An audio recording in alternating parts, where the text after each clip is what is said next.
Olá, meu nome é Loreta, ginecologista e obstetra, e a gente está num podcast hoje especial sobre mulher, mama, reposição. E aqui veio o Dr. Rogério Fenili, que é mastologista, é meu amigo há milhões de anos, né? Acho que a gente se conhece há mais tempo do que qualquer outra coisa. A gente fez residência juntos e ele foi para o Pérola Barton, para a Escola Paulista, e para mim ele é a referência em mama nesse sentido. Quer se apresentar? Você tem um segundo. Eu sou o Lucas Caselli, sou médico do esporte, fisiatra, é um prazer poder falar aqui sobre esses temas tão polêmicos. E fica até o final do episódio que vai ser maravilhoso. Olá. Rogério, vou começar fazendo uma pergunta. Qual é a importância de uma mulher fazer mamografia? O ultrassom substitui a mamografia? O autoexame substitui a mamografia? Bom, vamos lá. Importância da mamografia, né? Todos os trabalhos no mundo mostram que, assim, ela diminui a mortalidade em aproximadamente 35%. Só esse dado já bastaria para toda mulher querer fazer mamografia, né? Os trabalhos suecos, europeus, canadenses, todos são claros nesse sentido. Aí, por que ela reduz a mortalidade? Porque ela impede o câncer? Não, porque ela faz o diagnóstico do câncer num momento tratável. É isso que a gente busca. Não vai dar para impedir o câncer, mas vai dar para diagnosticar ele num momento em que você possa fazer um tratamento tanto oncológico quanto estético adequado para a paciente. O ultrassom não substitui, porque várias alterações da mama da mulher, só a mamografia vê. Nem mesmo a ressonância substitui a mamografia, quiçá o ultrassom. Então, assim, eu brinco com os meus residentes, falo, se tivesse que levar só uma máquina para a ilha deserta, eu levaria o mamógrafo, porque com ele você faz o diagnóstico de boa parte das pacientes, Você tem limitações, mama densa, idade, a gente pode aprofundar isso, mas o exame de escolha, sem dúvida, é a mamografia. Vou fazer uma pergunta pro Lucas. Lucas, você faz autoexame de mama? Porque tem câncer de mama em homem. Você faz autoexame? Eu não. Mas eu sei que não tem nenhum caroço aqui. Homem tem que fazer autoexame? Deveria. O câncer de mama é 1% dos cânceres raro, de mama. Né? É raro, mas existe. Especialmente se ele tiver alguma história familiar, né? Que história familiar um homem vai ter? História familiar de câncer de mama nas mulheres ou outros tipos de tumores, né? E aí, então, existe chance dele ter? Tem, porque a principal mutação genética para o câncer de mama em homem é o BRCA2, em que as mulheres da família podem ter câncer de mama, ovário e intestino, e os homens podem ter câncer de próstata. Então, homens que têm história de câncer de próstata na família têm que caprichar mais no autoexame, porque ele pode ter uma mutação genética que pode facilitar o câncer de mama nele. Mas homem faz diagnóstico como? Porque a maioria não vai fazer autoexame e não dá nem para fazer mamografia. Dá para fazer mamografia no homem? Dá. Quem tem ginecomastia dá. O exame de escolha para ginecomastia, para você fazer diagnóstico, é a mamografia. Óbvio, se for muito magro, que nem ele, não dá para fazer uma mamografia. Mas a maioria dos homens acaba tendo um pouco de ginecomastia, especialmente depois dos 45, 50 anos. O diagnóstico é clínico. E a maioria das vezes que a gente surpreende é no esporte, né? Às vezes, ou na academia, quando o cara vai fazer um movimento e dói, ou no futebol, né? Quando vai matar aquela bola no peito, o cara fala, puxa, tá doendo aqui. E aí o principal sintoma é dor, porque na mulher você tem uma mama inteira ali pro tumor crescer e dar algum sintoma, né? No homem, quando ele começa a crescer, não tem espaço, ele já bate no músculo peitoral, já dói. Então qualquer nódulo no homem já começa a incomodar. Muito bem. Pergunta. Não tem história de câncer na família, nem de mama, nem de próstata, então tá tranquilo. Faço meu autoexame também. Vai fazer a partir de hoje. Tudo beleza. Tô vendo a cena ridícula. Faz uma pergunta. Existe um preconceito muito grande, né, de que a radiação da mamografia causa câncer, né? Então, você fazer o exame, isso seria mais perigoso do que o próprio câncer. Existe esse mito por aí, né? Eu já digo existe o MC contra câncer de mama. É mito, né? O benefício supera e muito o risco. Tem um pouco de radiação, mas ela é inferior, por exemplo, à radiação de tomografia, por exemplo. E mesmo que você faça exame a cada 6 meses, em algumas situações que a gente tem que fazer, daquele controle de lesões. Tem a latência, né, da radiação. Ou aquela complementação que você tem que fazer, né? As pessoas ficam preocupadas que você faz a mamografia, vem uma microcalcificação, você precisa bater aquela ampliada. Puxa, vou fazer de novo, fiz semana passada. Não justifica. Nem mesmo aquela questão da tireoide, que o pessoal começou a levantar, fazer mamografia com protetor de tireoide. Tem alguns laboratórios que tem. Totalmente mito, não tem nenhum trabalho científico provando isso e o benefício, não deixe de fazer mamografia por causa disso, pelo amor de Deus. A radiação é muito pequena perto do benefício que você tem. A reclamação das mulheres é que dói, e realmente dói. Mas o que dói não é apertar a mama, é quando pega aqui na costela, sabe? Ai, a aquilo compressão dói também. Assim, se você tiver uma mama muito densa, dói para chuchu. Né, assim, mama pequena, paciente com prótese, incomoda bastante. Eu não vou fazer esse ano. Ai, então, Deus, a prótese, você tem que fazer aquela manobra que chama manobra de Eklund, né? Nome esquisito aí, que você tem que empurrar a prótese para trás, puxar toda a mama para frente e comprimir essa mama que você puxou. Já tá doendo. É super incômodo. Mas assim, o que tem que ir na cabeça, como todo tratamento, é o benefício que você está tendo. Fala, olha, eu vou sofrer, mas é por uma boa causa. Sei lá, toma um analgésico um dia antes, anti-inflamatório um dia antes para suportar e tem que ir, não tem jeito. É rápido. Com a mamografia digital nós temos poucos, nós temos muita digitalizada, né, que é diferente. Mas aí o tempo de compressão e a compressão diminuíram um pouco. Então, assim, você consegue dar um pouco mais de conforto com uma qualidade de imagem melhor. O duro é quando você tem um aparelho ruim. O aparelho ruim é vítima todo mundo, a paciente, o técnico, o médico que vai laudar, porque aí tem que ficar repetindo 200 vezes, porque não fica bom, porque fica denso, não vai. Então, exame ruim, todo mundo é vítima, né? Você acha que vale a pena colher BRCA para toda mulher que tem cancerofobia? E qual é a indicação precisa do BRCA? Bom, você tem que raciocinar que quando você pede um BRCA, vem uma atitude depois. Você tem que estar preparado para o resultado. Toda vez que eu peço um BRCA, eu falo assim, você está preparada para o que vem depois, se vier positivo? Você está preparada para tirar sua mama e seus ovários se ele vier positivo? Se ela responder não, eu falo, então nem faz. O silêncio é melhor. Agora, primeiro, não dá para pedir tudo, você tem que basear em guidelines, né? Nos Estados Unidos você tem alguns programas como o BRCA Pro, ou você segue um modelo inglês lá que é o Tyre-Cruise, que quando você tem acima de 20% de risco para ter uma mutação, é obrigatória a dosagem. Agora, você tem câncer de mama na família, algum histórico pessoal seu, justifica. Cancerofobia, pura e simples, eu acho que a orientação que você dá, explicando que não é bem assim, porque, cara, 95% dos cânceres são esporádicos, só 5% são herdados. Fica todo mundo fixado nos 5% e esquece do esporádico. Esquece de, por exemplo, ter uma qualidade de vida saudável, que vai ser uma prevenção maior do que fazer o teste. Então, assim, a cancerofobia às vezes justifica quando você tem algum outro elemento. Se não, não. Pura, chegou uma mulher, olha, eu sempre brinco, né, da Angelina Jolie, né, com os pacientes. Falo, Angelina Jolie, elas são íntimas da Angelina, né? Elas chamam de Angelina, a Ange. Aí eu falo, olha, ela tirou a mama, tirou o ovário e depois o Brad Pitt foi embora. Você fala isso? Então, assim, não perca seu Brad Pitt. Mas quando é necessário, tem que tirar. Por exemplo, tem muita gente... Aí quando você indica... você fala assim, tem que fazer mamografia. Muita gente fala assim, não posso fazer a ressonância.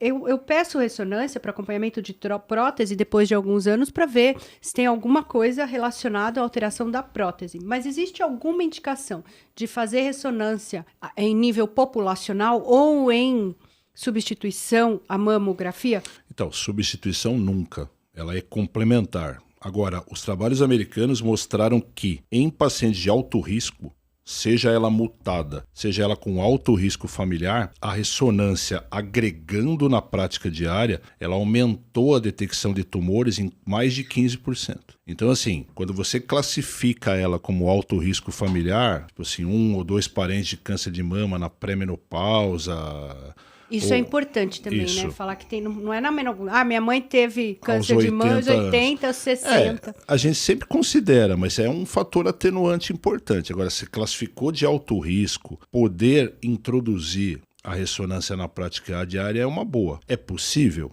Na saúde privada, sim. Na saúde pública, pouco provável. Em São Paulo, você tem pouquíssimos lugares que fazem ressonância pelo SUS. Então, é preciso entender esse contexto que a gente vive em São Paulo e no Brasil, que na saúde privada dá, no SUS fica preocupante, né? Porque às vezes você fala assim, olha, você precisa fazer uma ressonância. Coitada, a mulher não tem condição de fazer às vezes, né? Dá para se virar com a mamografia? Dá, a mamografia é um ótimo método, às vezes associando um ultrassom. Eu falo de agregar quando é possível, mas a gente não pode esquecer o país que a gente vive, porque no SUS, por exemplo, eu não consigo pedir uma ressonância com menos de 8 meses de intervalo. Entendi. Tem dúvida? Perguntas? Não, eu acho que é isso, né? É agregar um método a mais para um diagnóstico possivelmente mais precoce, né? E quanto mais precoce você detectar, melhor potencialmente, né? Claro que depende, né, da histologia, né, do tipo do tumor específico, mas o diagnóstico mais precoce, geralmente você tende, né, a ter uma resolutividade, uma capacidade de cura melhor, né? E hoje você tem até a biópsia guiada pela ressonância, porque muitas vezes a ressonância, você não faz diagnóstico na mamografia nem no ultrassom, só dá na ressonância o tumor. Antes era um pepino isso, que você fala assim, como é que eu vou biopsiar essa lesão? Hoje você consegue fazer até mamotomia guiada pela ressonância, que aí você tem um diagnóstico mais precoce. O objetivo é sempre esse, é diagnosticar precocemente. Sabe que eu lembrei de uma coisa? Hoje a Isabela, que trabalha lá com a gente, que é mastologista também, ela pôs um post dela que daqui a alguns anos você poderia fazer o diagnóstico de câncer de mama pela digital, pelo suor, né? Pela digital. Sabe alguma coisa a respeito disso? Se tenta muitas coisas, né? Gotinha de sangue, né? Há um tempo atrás ficou famoso isso, né? Mapeamento.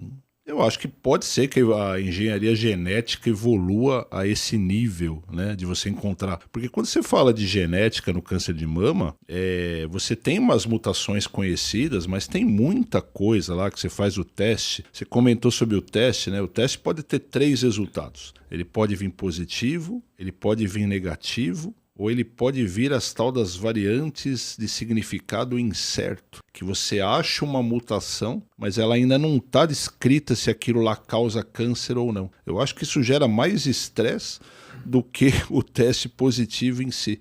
Porque você sabe que você tem uma mutação, você não sabe o que significa aquilo, e isso é revisto a cada 5 anos. Porque aquela variante que hoje é incerta, ela pode se tornar importante. Daqui 5 anos, se 1000 mulheres tiverem câncer com aquela mesma mutação, ela deixará de ser incerta e passará a ser patogênica, que a gente fala, para agir.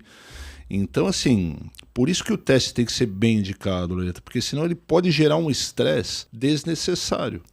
Né? Você imagina, por exemplo, uma pessoa de 25 anos fazer um teste genético desnecessário e ter uma mutação. Você vai tirar as mamas e o ovário. Você vai tirar o ovário de uma menina de 25 anos? É complicada essa situação. Não é simples. Precisa tirar, a gente sabe que tem incidência de câncer de ovário na mutação, mas como fazer isso com uma menina de 25 anos? Esperar até os 40? A gente tenta esperar, mas como vão ser esses 15 anos de vida dessa pessoa? Sim, você tem razão. Extremamente preocupada, né? E com uma monitorização talvez bastante Eu digo que um dia alguém vai dar uma intensiva. cotovelada na mama e fala, puxa, é agora. Todo e qualquer fato que ocorrer, essa pessoa, de repente, ela vai querer engravidar, vai ficar preocupada. Será que eu posso engravidar com essa mutação? É bastante preocupante. Eu sei que é legal fazer, é legal ter o conhecimento, mas você precisa, às vezes, ver qual que é o passo seguinte ao teste que você vai pedir. Porque, de novo, né, a genética, claro, né, ela favorece muito, algumas genéticas favorecem muito, mas como você mesmo disse, não são todas, né? Exatamente. A genética não é determinístico, né? Você vai ter coisas que potencialmente... Você tem os genes que a gente chama de alta penetrância, né? Que é aquele BRCA1, BRCA2, o P53, que são esses que são mais punks aí, vamos falar. E aí, assim, o resto tem baixa penetrância. E muitas das mutações você pode fazer vigilância com imagem, que é o que você já vai ter que fazer. Então, se você conseguir estabelecer um critério para fazer uma vigilância adequada por imagem, mesmo em casos de muitas mutações de baixa importância que a gente fala, você já está fazendo uma prevenção legal. Né? E qual que é o maior risco para câncer de mama? Ser mulher. Ah, juro. É o principal. Ah, você é um palhaço. Não, mas é o principal. Não, outro risco. Você tem basicamente o quê? Obesidade. Obesidade é um risco importante.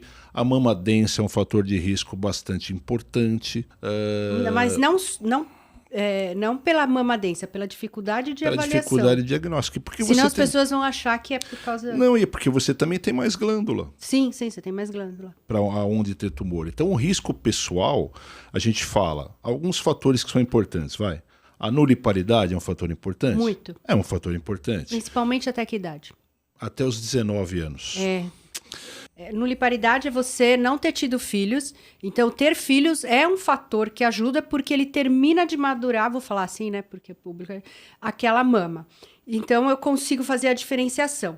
Depois dos 20 anos, não existe uma queda tão importante. Mas até os 30 ainda tem um pouquinho de salvaguarda, né? É porque a célula-tronco que você tem até os 20 anos é diferente da célula-tronco que você tem depois. Então, a tua mama ela faz a maturação e ela dá um stop, ela para. Naquele momento. Esperando você amamentar. Isso. É só ali que ela completa o desenvolvimento dela. Para o público entender, quanto mais cedo você completar essa maturação, menor o risco de erro, porque tua célula é um pouco mais jovem. Vai, para o pessoal entender. Quanto mais tarde você for fazer isso, mais idosa é a sua célula, maior o risco dela ter um errinho ali quando ela for se dividir e causar algum problema. Então, de fator pessoal é isso, mama densa. Agora, os hábitos de vida cada vez mais estão presentes. Obesidade, sedentarismo, álcool, tabagismo. Quanto de álcool? De nada deixou a gente beber 2 dedos de vinho por dia, você não vai deixar beber nada? Eu não. Você não bebe, eles calculam que acima de 3 doses por dia é um fator de altíssimo risco para câncer de mama. Sim. Até uma dose, se bem que assim, eu gosto daquele trabalho da dieta mediterrânea, né? Porque ele permite uma taça de vinho ou refeição em uma das refeições, né? Que é um fator preditor. Agora, essa questão do sedentarismo, da síndrome metabólica que a gente fala, diabetes, colesterol alto, tudo isso contribui para o risco bastante aumentado. E os traumas na mama são um fator de risco? Não. O trauma às vezes faz o diagnóstico de um nódulo que ela não viu, né? Mas o que ele vai gerar um trauma? Ele vai gerar uma cicatriz, que a gente chama de esteatonecrose, que é bem frequente. Pode gerar um endurecimento ali, mas assim, não chega a ser um fator de risco muito importante. Senão, puxa vida, todo mundo vai parar de fazer o esporte, né? Que nem você faz lá, o jiu-jitsu, não vai poder mais fazer. Talvez a pessoa tenha tido trauma, né? E com ou sem, ou apesar daquele trauma, ela era uma candidata a ter o câncer de mama e por acaso ela teve o trauma antes e as pessoas acabam associando, né? O que eu vejo muito é que por causa do trauma ela vai fazer um exame e vê um tumor que estava lá escondido e que não tinha visto. O trauma ajudou no diagnóstico. Foi o salvador da pátria. Pode perguntar, faz uma pergunta aí. Não, a questão de se tem variação, né? Algumas pessoas falam que, dependendo do lugar do globo, você tem diferentes prevalências de câncer de mama, né? Isso tem alguma influência? Tem. Vamos lá. Vamos falar como era a vida da nossa tataravó.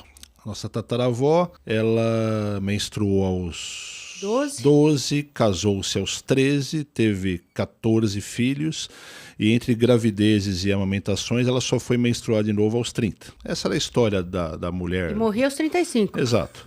Então, assim, o que aconteceu nas regiões mais industrializadas? A mulher passou a menstruar mais cedo, ela tem mais estresse, ela toma anticoncepcional mais precocemente, ela não engravida ou engravida muito tarde, come mal, tabaco, poluição, álcool.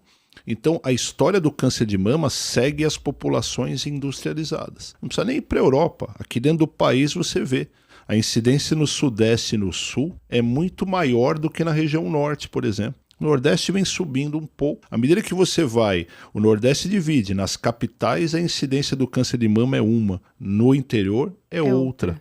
Então você pega no mundo, a África não tem câncer de mama, tem pouco. Quem tem mais é a Europa. A parte da Ásia é um pouco mais desenvolvida. Então ela segue essa questão do país industrializado. Os hábitos de vida são decisivos. Haja vista que as japonesas que migram para os Estados Unidos da mesma família, as que estão nos Estados Unidos têm câncer de mama, as que estão no Japão não têm câncer de mama. Isso quer dizer que os Estados Unidos dá câncer de mama?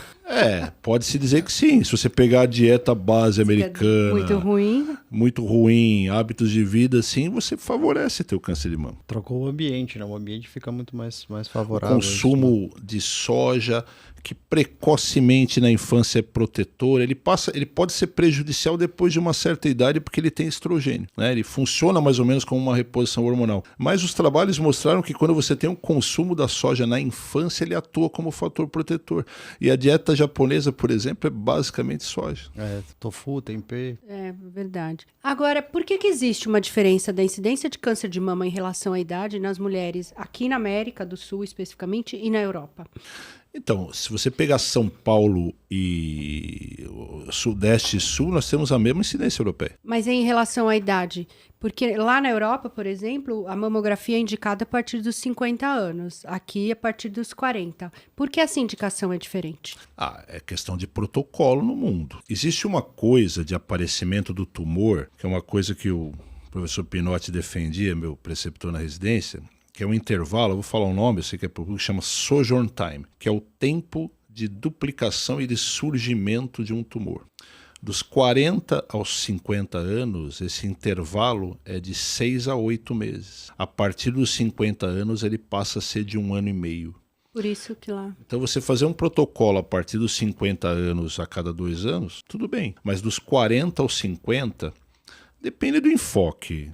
Se você pegar o gestor, ele vai falar que ele vai gastar muito dinheiro para salvar uma vida. E isso realmente deve ser levado em consideração? Sim, a nível de saúde pública sim. Tem que ser. Mas essa vida é importante para alguém. Sim, depende do enfoque que você dá. Quando você fala de em números frios, não vale a pena pelo tanto de pessoas que você vai salvar. Mas quando você fala de universo familiar e vai trazendo para um microcosmos aqui, eu sempre falo, essa pessoa pode ser a mãe de alguém. A mãe Exatamente. De alguém. Ela quer fazer o diagnóstico, né? Então, assim, quando você fala da mamografia, é difícil fazer a análise, por exemplo, porque quando você estabeleceu protocolos de mamografia, foi ao mesmo tempo que surgiu os melhores quimioterápicos. Aí os que não defendem a mamografia falam, não, morreu menos por causa da mamografia ou porque os quimioterápicos eram melhores? Difícil fazer essa correlação. Eu ia perguntar um negócio, me deu branco. Não sei se ficou claro. Ficou. Sim, não. Verdade. Nossa, eu tinha uma coisa para perguntar. Lembrei. Tem muito que eu atendo no consultório, às vezes, uma mulher de 35 anos que faz mamografia anual porque na família dela teve câncer de mama. Só que não era pré-menopausa. A mãe dela teve câncer de mama aos 60, Então, tem muito médico que indica mamografia a partir dos 35 anos. Tem algum embasamento nisso? Não. Na verdade, na paciente com câncer de mama na pré-menopausa, você faz a idade do parente de câncer de mama menos 10, mas nunca antes dos 30 anos. E aí você inicia o rastreamento a partir dessa parte. Se ela tem um parente com câncer de mama na pós-menopausa, nada justifica que ela faça mamografia aos 40. Mas vocês estão querendo economizar dinheiro. Não é isso, é porque você não vê nada. É um brancão, a mama é densa, o benefício da mamografia é pequeno. Pode até ocorrer de ver alguma alteração que aí vai gerar outro procedimento, uma biópsia, né? E no final das contas não era nada, não era necessário. Hoje você tem artifícios, por exemplo, como a tomossíntese, que você faz uma mamografia em 3D, que você consegue até mapear melhor essa situação. Mas, de novo, você vai fazer, vai vir normal, e aí ela vai ficar tranquila, mas... Não devia. Não devia. Eu vou terminar esse bloco agradecendo o Rogério, né? Fala seu Instagram, Rogério, para as pessoas. Eu esqueci de fazer essa... É @Dr. Rogério Fenili. Felino? Dr. Felino? Felino. Eu queria ser parente do Felini, mas é Fenilo. Fenile. Obrigada, Rogério.